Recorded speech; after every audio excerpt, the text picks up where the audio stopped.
জহির রায়হানের 1000 বছর ধরে নামটি শুনলেই কেমন যেন একটা ঘোর তৈরি হয়, তাই না? এটা কি শুধু একটা বই, নাকি আসলে 1000 বছরের পুরনো এক যন্ত্রণার জীবন্ত দলিল? চলুন আজ এই গল্পের গভীরে ঢোকা যাক। আসলে সমালোচকরা তো বলেনি এটা স্রেফ একটা উপন্যাস না, এটা হলো যুগ যুগ ধরে নারীদের ওপর যে নির্মমতা চলে আসছে তারই একটা গল্প। আর এই গল্পের একেবারে কেন্দ্রবিন্দুতে আছে একটা নিষিদ্ধ ভালোবাসার ত্রিভুজ। একদিকে কিশোরী টুনি, তার বুড়ো স্বামী, আর অন্যদিকে সেই অনাথ যুবক মন্তু, যাকে টুনি সত্যি ভালোবাসে। এখন এই উপন্যাসের আসল গভীরতাটা বুঝতে হলে আমাদের আগে এর স্রষ্টাকে একটু চিনতে হবে, মানে জহির রায়হানকে। জহির রায়হান, তিনি তো শুধু একজন লেখক ছিলেন না, তিনি ছিলেন একাধারে ফিল্মমেকার, সাংবাদিক, আবার রাজনৈতিক কর্মীও। মানে তার জীবনটা দেশের বড় বড় সব ঘটনার সাথে একেবারে জড়িয়ে ছিল। আর তার প্রত্যেকটা কাজই ছিল, জানেন তো, নিজের সময়ের থেকে অনেক এগিয়ে থাকা এক একটা সাহসী পদক্ষেপ। আর ভাবুন একবার, তিনি তার কথাগুলো বলার জন্য বেছে নিলেন উপন্যাসকে। সেই সময় সাহিত্যের কিন্তু এটা একটা বেশ নতুন মাধ্যম। এই ফর্মটা ব্যবহার করে তিনি আসলে মানুষ আর সমাজের একটা বিশাল জীবন্ত ছবি এঁকেছেন। তো যে কোনো ভালো গল্পের মতো এই উপন্যাসেও এই উপাদানগুলো আছে: কাহিনী, চরিত্র, সংলাপ। কিন্তু রায়হান এগুলোকে এমনভাবে ব্যবহার করেছেন যে তার ভেতরের দর্শন, তার বার্তাটা একেবারে আমাদের ভেতর পর্যন্ত পৌঁছে যায়।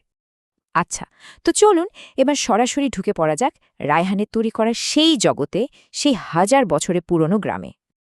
একবার কল্পনা করুন তো, এমন একটা জায়গা যেখানে সময় যেন থমকে গেছে।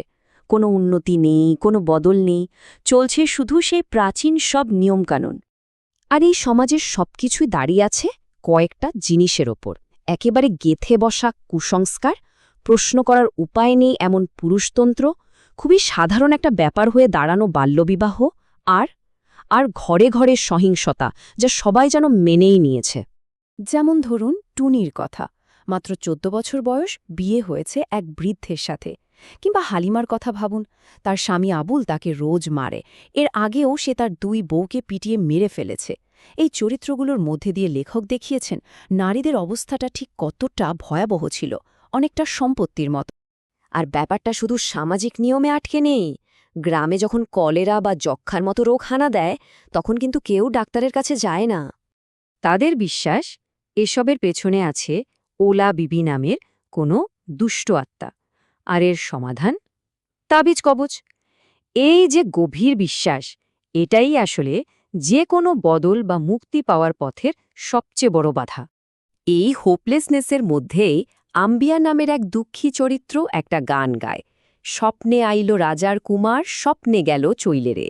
এই একটা গানই যেন ওই গ্রামের সব মেয়ের না বলা কথা, তাদের অপূর্ণ স্বপ্ন আর চাপা কষ্টগুলোকে ফুটিয়ে তোলে। তো এতক্ষণ তো আমরা অতীতের গল্প শুনলাম, কিন্তু আসল প্রশ্নটা হলো, এই পুরনো গল্পটা আমাদের আজকের দিনের জন্য কতটা সত্যি? কেন 1964 সালে লেখা একটা গল্প আজও আমাদের নাড়া দিয়ে যায়? এই প্রশ্নটা করলেই আমরা বুঝতে পারি উপন্যাসটা কেন এত গুরুত্বপূর্ণ, আর কেন এটা আমাদের জন্য কিছুটা অস্বস্তিকর।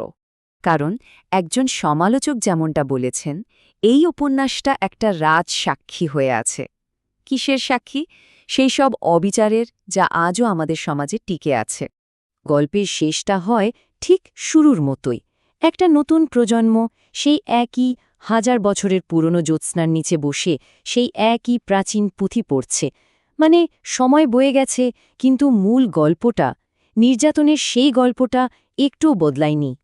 উপন্যাসটা তাই আমাদের একেবারে শেষে এসে একটা ঝাঁকুনি দিয়ে যায়, একটা প্রশ্ন ছুড়ে দেয়: আচ্ছা, সেই 1000 বছর কি আসলেই শেষ হয়েছে?